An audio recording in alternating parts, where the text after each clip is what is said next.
नमस्कार साथियों, आज वीएस महाविद्यालय के ऑनलाइन प्लेटफॉर्म पर आपका स्वागत है। जैसा कि ये बीएससी फर्स्ट सेमेस्टर की क्लासेस का पहला टॉपिक है रिजोनेंस। ठीक है, तो आज हम पढ़ेंगे रिजोनेंस और रिजोनेंस एनर्जी क्या होती है, इन सब के बारे में जानेंगे। और आगे की क्लासेस इसी जो सिलेबस बताया गया था पिछली क्लासेस में, उसी क्रम में हम लोग आगे पढ़ते रहेंगे। ठीक है ना। तो पहले अगर देखते हैं हम लोग हैं रिजोनेंस आखिर होता क्या। ठीक है, the method of describing the delocalised electron in some molecule where the bonding cannot be clearly expressed by single V structure is defined as resonance। ठीक ना। बेसिकली अगर बात की जाए यहाँ पे कि रिजोनेंस वैसे स्ट्रक्चर होते हैं जहाँ पे हम एक ही स्ट्रक्चर को कई तरीके से उसको लिख सकते हैं। ठीक ना।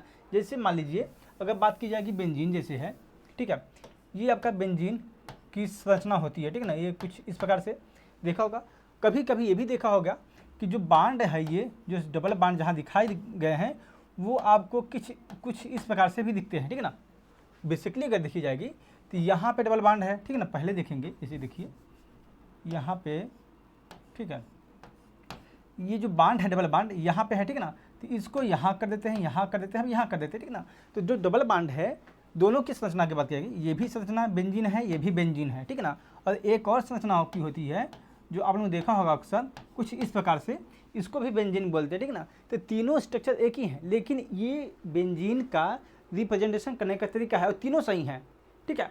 तो रिजोनेंस में क्या होता है कि यहाँ पे हम लोग स्ट्रक्चर को कितनी तरीके से एक ही स्ट्रक्चर को लिख सकते हैं, वही रिजोनेंस होता है। ठीक ना। और इस फिनोमेना को ही हम लोग रिजोनेंस बोलते हैं। ठीक है। अब देखिए जैसे ये बेंजीन है, ये आपका बोला जाए ये आपका एक्चुअल मॉलिक्यूल है, मान लीजिए बोल रहे हैं ये आपका एक्चुअल मॉलिक्यूल है। ठीक है ना। अब यही मॉलिक्यूल अपने आप को कई तरीके से प्रेजेंट कर रहा है। ठीक है ना। आपका ये मॉलिक्यूल हो सकता है, एक मॉलिक्यूल ये हो सकता है। ठीक है ना। और इन सबको कंबाइन करते हुए एक नया स्ट्रक्चर बना देते हैं हम लोग बना देते हैं, जिसे हाइब्रिड स्ट्रक्चर बोलते हैं। और कुछ उसको इस प्रकार से बनाते हैं, डाट डाट कुछ रहेगा। ठीक है, इस प्रकार से रहते हैं वो। ठीक है, राउंड फॉर्म में। तो इसको बोलते हैं हाइब्रिड स्ट्रक्चर। ठीक है, इस रचना को बोलते हैं हाइब्रिड स्ट्रक्चर। और सबसे खास बात ये होती है कि जो हाइब्रिड स्ट्रक्चर होता है इसकी एनर्जी सबसे कम होती है और सबसे ज़्यादा स्टेबल मॉलिक्यूल ये होता है। ठीक है। तो कुल मिला के रिजोनेंस की बात की जाए कि कोई भी संरचना है उसको हम कितने तरीके से रिप्रेजेंट कर सकते हैं, कितने तरीके से उसको हम लिख सकते हैं, वही आपकी वो रिजोनेंस स्ट्रक्चर होते हैं। और इस परिघटना को या फिर इस घटना को हम लोग बोलते हैं रिजोनेंस। ठीक है ना। तो वही चीज़ यहाँ बताया गया है कि the method of describing the delocalised electron. ठीक ना। यहाँ जैसे बेसिकली जो स्ट्रक्चर हमारा बनता है, यहाँ पे कोई भी मॉलिक्यूल का डीलोकलाइज मॉलिक्यूल जो होते हैं वो अपने आप जो मॉलिक्यूल होते हैं उनका स्थान डिफरेंट नहीं होता। ठीक है ना। बेसिकली जो स्थान होता है, जैसे यहाँ पे आप देखेंगे जो ये बेंजीन रिंग है, तो यहाँ पे जो मॉलिक्यूल है, ठीक है ना, एक मॉलिक्यूल जो भी है इनका एक्सचेंज नहीं होता है, ये आपस में स्थान नहीं बदलते हैं, बल्कि यहाँ पे जो इलेक्ट्रॉन होते हैं वो अपना स्थान बदलते रहते हैं, जिसकी वजह से नई संरचना बनती रहती है और आपको नए नए स्ट्रक्चर देखने को मिलते रहते हैं। ठीक है ना। तो ऐसे ही स्ट्रक्चर को रिजोनेंस स्ट्रक्चर बोलते हैं और ऐसी ही घटना को हम बोलते हैं रिजोनेंस बोलते हैं। ठीक है ना। देखते हैं आगे, the single or individual Lewis structure is called contributing structure of the target molecule. ठीक है ना। अगर यही बताया जाता, मान लीजिए जैसे बताया गया था आपको, ये आपका बेंजीन रिंग था। ठीक है, ये आपकी कुछ इसका संरचना है, ये आपका मान लीजिए एक्चुअल मॉलिक्यूल था। अब इसी का अलग फॉर्म अगर जब देखेंगे तो कुछ अलग तरीके से हम लिख सकते हैं इसको, इस तरीके से भी। ठीक है ना। तो ये आपका टारगेट मॉलिक्यूल हो जाता है। ठीक है ना। तो बेसिकली क्या होता है कि हम अगर एक स्ट्रक्चर को अगर उसी का दूसरे फॉर्म में लिखते जाते हैं तो टारगेट मॉलिक्यूल होते जाते हैं। जैसे आपका ये हुआ अलग अलग, अगला जो आपका होगा कुछ इस प्रकार से बन जाएगा वो। ठीक है ना। और अगला जो बनेगा आपको हाइब्रिड स्ट्रक्चर बन जाता है। ठीक है ना। क्योंकि अगर आप देखेंगे इस रचना के बाद अगर हम बेंजीन रिंग को चाहेंगे कि इससे के अलावा कोई भी संरचना बन जाए तो नहीं बन सकती है, क्योंकि अब डबल बांड जो होंगे वापस इसी पोजीशन पे आ जाएंगे। ठीक है ना। अगर मान लीजिए यहाँ पे ये आपके अलग अलग देखेंगे बांड, यहाँ पे जो डबल बांड हैं वो दोनों के अलग अलग कार्बन पे हैं। ठीक है ना। जो डबल बांड है ये भी मान लीजिए स्ट्रक्चर है, लेकिन मान लीजिए अगर हम वापस चाहते हैं कि सोचें कि अगर इसके अलावा क्या संरचना हमारी बन सकती है अलग कि नहीं बन सकती है, मान लीजिए देखते हैं अगर यहाँ पे हम एक और बेंजीन रिंग बनाते हैं और वापस इस इलेक्ट्रॉन को इस डबल बांड को हम डीलोकलाइज करते हैं, इसका स्थान चेंज करते हैं, तो होगा क्या हमारा। अब देखते हैं मान लीजिए यहाँ पे है, ठीक है, ये डबल बांड यहाँ पे है ना इस वाले पोर्शन में, अब हम यहाँ कर देते हैं इसको। ठीक है ना। यहाँ करेंगे तो यहाँ करेंगे, यहाँ करेंगे। ठीक ना। अब ये जो सी संरचना जो हमारी बन रही है और जो हमारी ये ए संरचना है, इसके बराबर है, ठीक है ना। ये जो संरचना सी है और ये है, दोनों स्ट्रक्चर आपके सेम है, तो इसका मतलब ये हुआ कि वापस ये संरचना जो है वापस सी में बदल जा रही है। इसका मतलब क्या हुआ कि यहाँ पे बेंजीन के 2 रिजोनेटिंग स्ट्रक्चर हैं और एक आपका जो सर्कल फॉर्म में लिख देते हैं हम लोग हैं कुछ इस प्रकार से, ये आपका तो हाई है, ठीक है ना। और इस तीनों को संरचना को मिला के हम लोग एक हाइब्रिड स्ट्रक्चर बना देते हैं, ठीक है, जो कुछ इस प्रकार से, ठीक है, कुछ आप देखेंगे इस प्रकार से आपका रहता है, ठीक है ना। तो इस प्रकार से बोल सकते हैं ये बेंजीन के रिजोनेंस स्ट्रक्चर होते हैं, ठीक है ना। Since contributing structure only differ by the position of delocalized electron, they are not isomer of the target molecule or and these are also called mesomerism, ठीक है ना। तो जो मॉलिक्यूल होते हैं, जैसे यहाँ बताया जा रहा है, जो मॉलिक्यूल होते हैं उनका डिस्प्लेसमेंट नहीं होता, ठीक है ना, उनका स्थान नहीं बदलता है, जो बल्कि यहाँ पे इलेक्ट्रॉन रहते हैं, ये जो डबल बॉन्ड है इनमें जो इलेक्ट्रॉन है वही आपस में पोजीशन चेंज करते हुए इस पूरी संरचना को अंजाम देते हैं, इसलिए इसको बोल सकते हैं टारगेट मॉलिक्यूल में इनका कन्वर्जन होता रहता है, ठीक है। और इस फिनोमेना को बोलते हैं मेसोमेरिज्म, और या फिर इसी को बोलते हैं रिजोनेंस भी बोलते हैं, ठीक है ना। तो resonance or mesomerism is delocalized electron within molecule having conjugated double bond, ठीक है ना।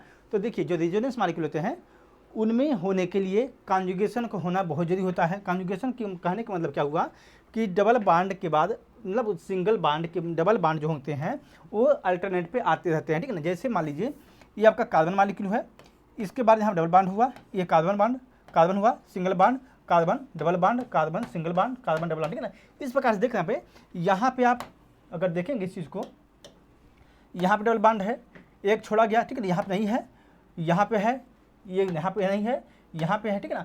इसी प्रकार से देख रहे हैं ये अल्टरनेट है ना, एक के बाद एक डबल बॉन्ड है। तो ऐसी रचना कोई अगर दिख रही है तो उसके बोलते हैं कॉन्जुगेशन। और रेजोनेंस के लिए कॉन्जुगेशन में होना मॉलिक्यूल का बहुत जरूरी होता है।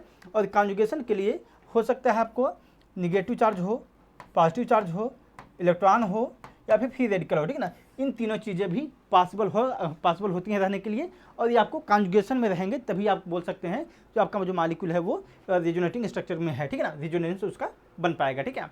तो Lewis structure can not express the position of double bond several contributing structure that is resonance structure or canonical structure represent molecule or and with such delocalized electron, ठीक है ना। बेसिकली क्या होता है, जैसे बताया गया बेंजीन की जो संरचना बनाई गई थी, ठीक है, इस प्रकार से, ठीक है, यहाँ पे देखा गया जो इलेक्ट्रॉन होता है एक फिक्स पोजीशन उसकी नहीं होती है, ठीक है ना।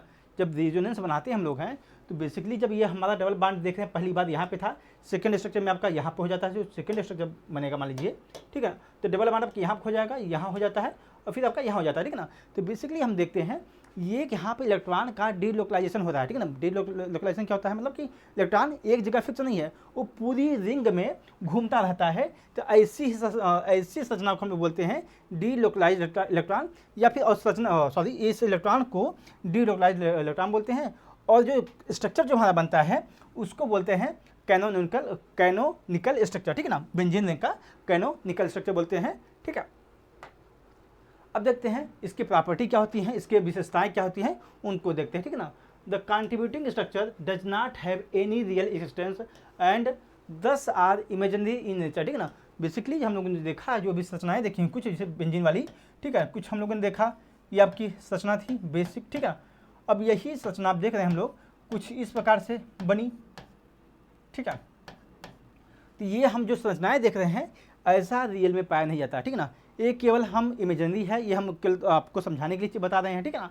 तो ये चीज़ें केवल इमेजिन करने के लिए हैं, ठीक है। वास्तव में ऐसी संरचना कोई पाई नहीं जाती, ठीक है ना। वो अलग बात है, किताबों में दिखाई जाती हैं, लेकिन वो ऐसा रियल में आपको दिखेगा नहीं, ठीक है ना, कहीं भी। These are imaginary in nature, the real existence is exhibit by the only the resonance habit, ठीक है ना। तो कुल मिला के जो संरचना हम दोनों देख रहे हैं, ये जो संरचना है और भी है, ऐसी संरचना बिल्कुल नहीं पाई जाती है। जो संरचना वास्तव में मिलती हैं वो आपके रिजोनेंस हैबिट के फॉर्म में मिलती हैं, और वो संरचना कुछ इस प्रकार से जो बेंजीन रिंग होगी और यहाँ पे जो इलेक्ट्रॉन होंगे कंटिन्यू, ठीक है, घूमते रहते हैं, और इसी संरचना को बोलते हैं रिजोनेंस हैबिट, ठीक है ना। ये जो संरचना बनती है ये आपकी है रिजोनेंस हैबिट। इसी फॉर्म में जो मॉलिक्यूल होते हैं, जो मॉलिक्यूल होगा बेंजीन रिंग का, इसी फॉर्म में ये एग्जिस्ट करता है, ठीक है ना। In the molecule the bond length become equal as the result of resonance. ठीक है ना। अब क्या होगा, अगर बात की जाएगी जैसे बेंजीन की बात करें, कर ये सिंगल बॉन्ड, ठीक है, यहाँ जो सिंगल बॉन्ड है इसका जो बॉन्ड लेंथ होता है 1.34 एंगस्ट्रॉम, ठीक है, ये होता है। जहाँ डबल बॉन्ड होता है वहाँ पे होता है 1.45 एंगस्ट्रॉम, ठीक है ना, इसकी बॉन्ड लेंथ होती है, ठीक है। लेकिन अगर देख रहे हैं यहाँ पे एक एक अलग अलग बॉन्ड है, लेकिन जब यही संरचना जब हाइब्रिड रेजोनेंस के फॉर्म में हो बन जाती है तो इसका जो संरचना जो बनता है आपका, जिसकी जो संरचना बनेगी अब हाइब्रिड रेजोनेंस के फॉर्म में, तो कुछ इस प्रकार से बताया क्या बनती है, ठीक है ना, कुछ इस प्रकार से आपका बनती है ये। अब यहाँ पे क्या होगा, यहाँ पे चाहे इस कार्बन इस बॉन्ड की बात की जाएगी, चाहे यहाँ चाहे यहाँ चाहे यहाँ, ठीक है ना। अब 6 जो बॉन्ड बनेंगे कार्बन के, वहाँ पे इन सब का जो बॉन्ड लेंथ होता है अब रहेगी 1.39 एंगस्ट्रॉम, ठीक है ना। तो बेसिकली यहाँ पे ही बताया जा रहा है कि the in molecule the bond length become equal as result of resonance, ठीक है ना। कि रेजोनेंस की वजह से जो आप लोग देख रहे थे सिंगल बॉन्ड और डबल बॉन्ड की जो बॉन्ड लेंथ थी वो अलग अलग थी। रेजोनेंस की वजह से क्या होता है, सारे कार्बन बॉन्ड की जो सिंगल बॉन्ड हैं, या बोल सकते हैं जहाँ पे वो अब सिंगल बॉन्ड से बेसिकली रहे नहीं, कारण क्या है कि आप जो इलेक्ट्रॉन हैं पूरे रिंग में घूम रहे हैं, ठीक है ना। तो जिसकी वजह से जो एक कार्बन जो बॉन्ड की जो लेंथ होती है अब वो न 1.45 रहती है न 1.34 रहती है, अब ये बढ़ के आपके 1.39 के आसपास आ जाती है, ठीक है ना। इस प्रकार से देख सकते हैं जो बॉन्ड लेंथ होती है हर एक कार्बन सिंगल बॉन्ड की, वो आपकी चेंज हो जाती है और वो सबकी समान रहती है, ठीक है ना। तो यही चीज़ें हम बताया जा रहा है। The resonance hybrid structure contain lower energy and hence there is greater stability in any of the contributing structure, ठीक है ना। तो जैसे बताया जा रहा है कि हाइब्रिड जो रेजोनेंस स्ट्रक्चर होता है उसकी एनर्जी सबसे कम होती है, जिसकी वजह से सबसे ज़्यादा स्टेबल मॉलिक्यूल होता है, ठीक है ना। तो बेसिकली अगर बात की जाए कि कोई भी अगर मॉलिक्यूल है, ठीक है, कोई मॉलिक्यूल अगर है, ठीक है, अगर एनर्जी की बात की जाए, एनर्जी इज इन्वर्सली प्रोपोर्शनल होती है स्टेबिलिटी के, ठीक है।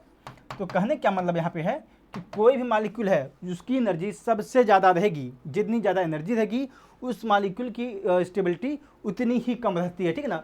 तो इसका कहने का मतलब है कि रेजोनेंस हाइब्रिड जो रेजोनेंस हाइब्रिड स्ट्रक्चर होता है उसकी एनर्जी बहुत कम रहती है, जिसकी वजह से इसकी स्टेबिलिटी सबसे ज़्यादा होती है, ठीक है ना। तो यहाँ पे बताया जा रहा है the resonance hybrid structure contain lower energy and hence there is greater stability in any of the contributing structure, ठीक है ना। तो जैसे बेंजीन में था ये आपका स्ट्रक्चर जो हुआ, इसके अलावा जो एक और था स्ट्रक्चर, ठीक है, ये इन दोनों की तुलना में, ठीक है ना, इसकी एनर्जी ज़्यादा होती है, इसकी भी एनर्जी ज़्यादा होगी, लेकिन सबसे कम एनर्जी इस जो हाइब्रिड स्ट्रक्चर है उसकी होती है, जिसकी वजह से यह मॉलिक्यूल सबसे ज़्यादा स्टेबल फॉर्म में पाया जाता है।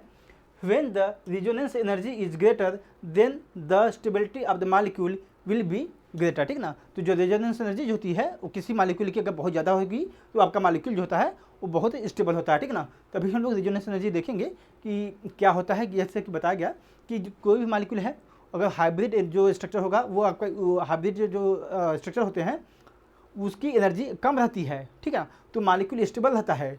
लेकिन यहाँ पे क्या बताया जा रहा है कि the resonance energy is greater than the stability of the molecule will be greater, ठीक है ना। तो यहाँ पे थोड़ा सा समझिएगा इस चीज़ को कि यहाँ पे जो सेकंड थर्ड वाले पोर्शन बात की जा रही है यहाँ पे कि यहाँ पे हाइब्रिड स्ट्रक्चर की बात की जा रही है, ठीक है। जो हाइब्रिड स्ट्रक्चर है उसकी एनर्जी कम रहेगी, ठीक है, तब आपका जो मॉलिक्यूल होगा वो जो स्टेबल होगा, ठीक है ना। मान लीजिए बताया क्या जाए, जो यहाँ पे हाइब्रिड स्ट्रक्चर है उसकी एनर्जी अगर कम रहेगी, ठीक है, इसकी एनर्जी कम रहेगी तो स्टेबिलिटी जो मॉलिक्यूल की वो ज़्यादा होगी, ठीक है ना। लेकिन अब चौथे पॉइंट में अगर बात की जाएगी, यहाँ बताया जा रहा है कि रेजोनेंस एनर्जी अगर ज़्यादा रहेगी तो आपका जो मॉलिक्यूल होगा वो ज़्यादा स्टेबल रहेगा, ठीक है ना। तो दोनों चीज़ों में अंतर है, चीज़ समझिएगा, ठीक है।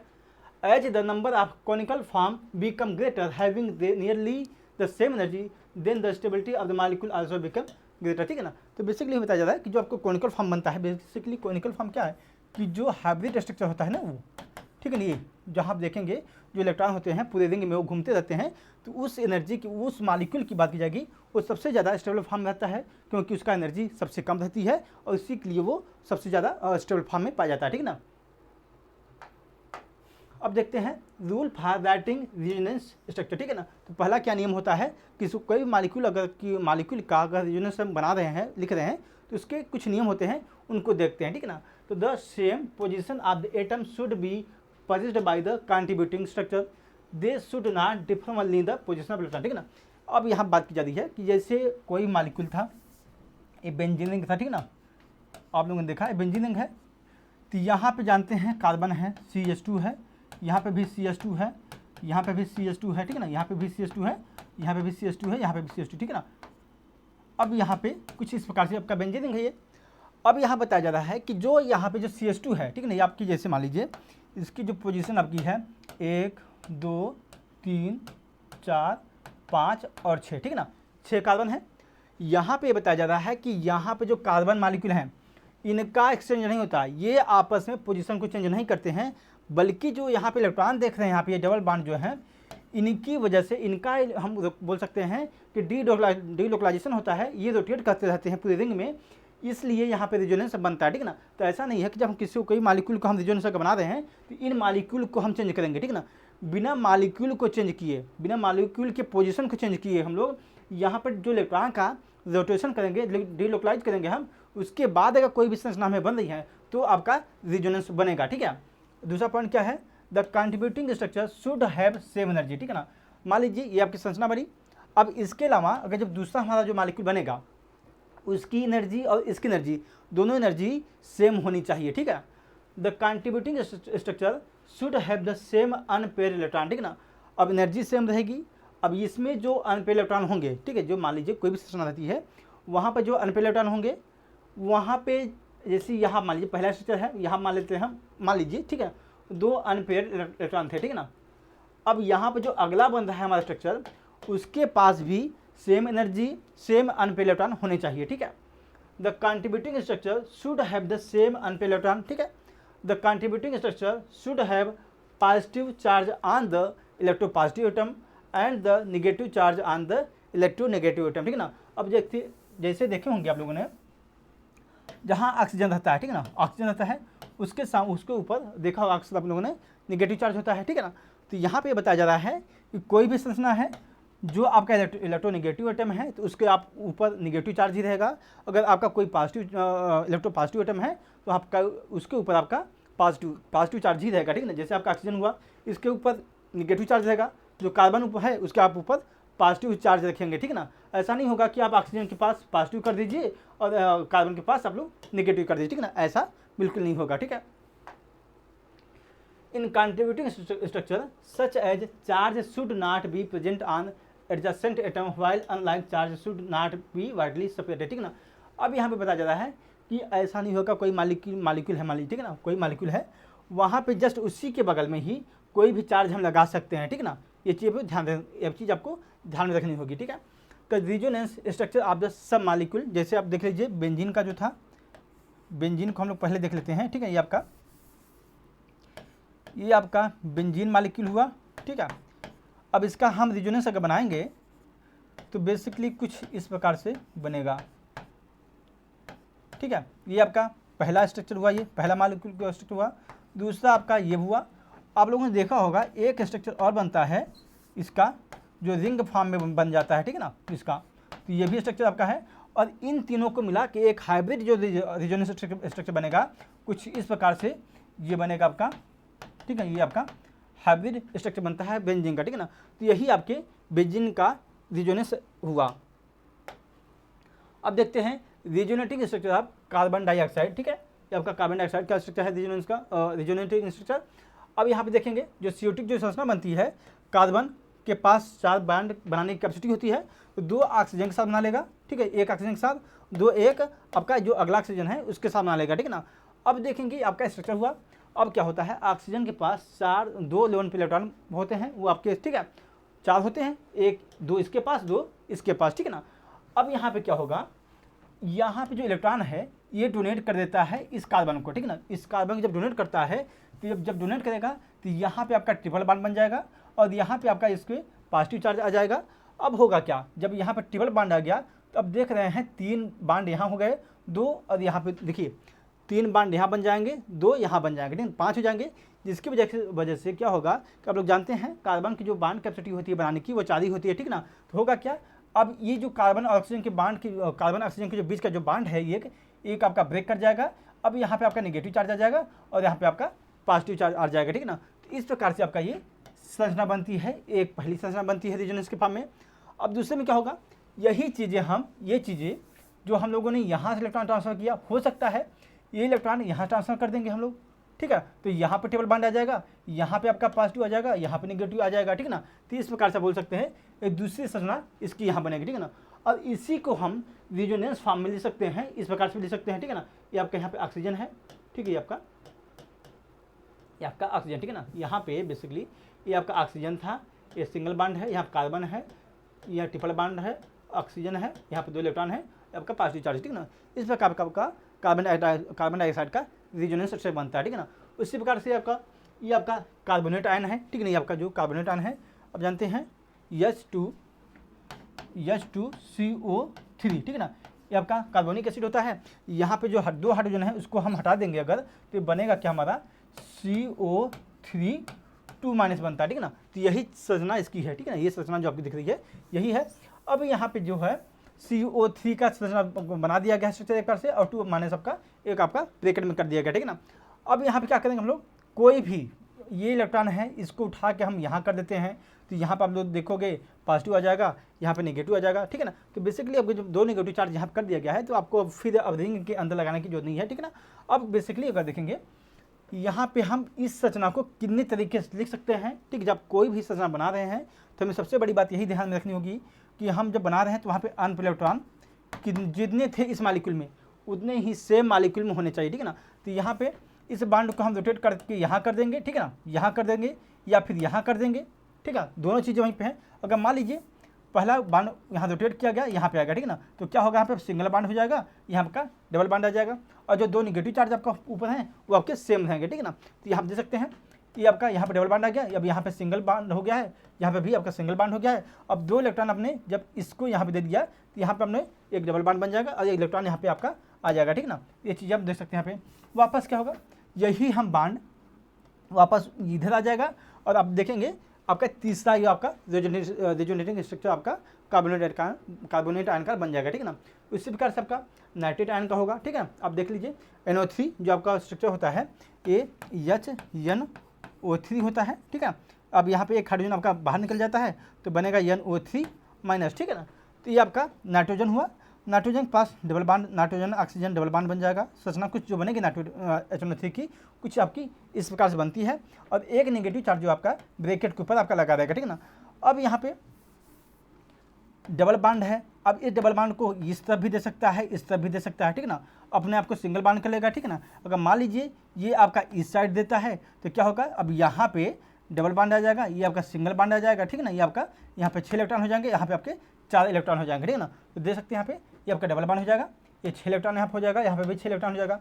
अब यही जो डबल बॉन्ड था यहाँ पे, अभी अगर मान लीजिए इस साइड दे देता, ठीक है, ये मान लीजिए इस साइड देता, या फिर ये डबल बॉन्ड जो है ये अपना इस साइड दे देगा, अब हो जाएगा तो क्या होगा, यहाँ पे 6 इलेक्ट्रॉन जाएंगे, यहाँ पे 4 इलेक्ट्रॉन जाएंगे, ठीक है ना। इस प्रकार से आपका रेजोनेटिंग स्ट्रक्चर बनता रहता है, ठीक ना।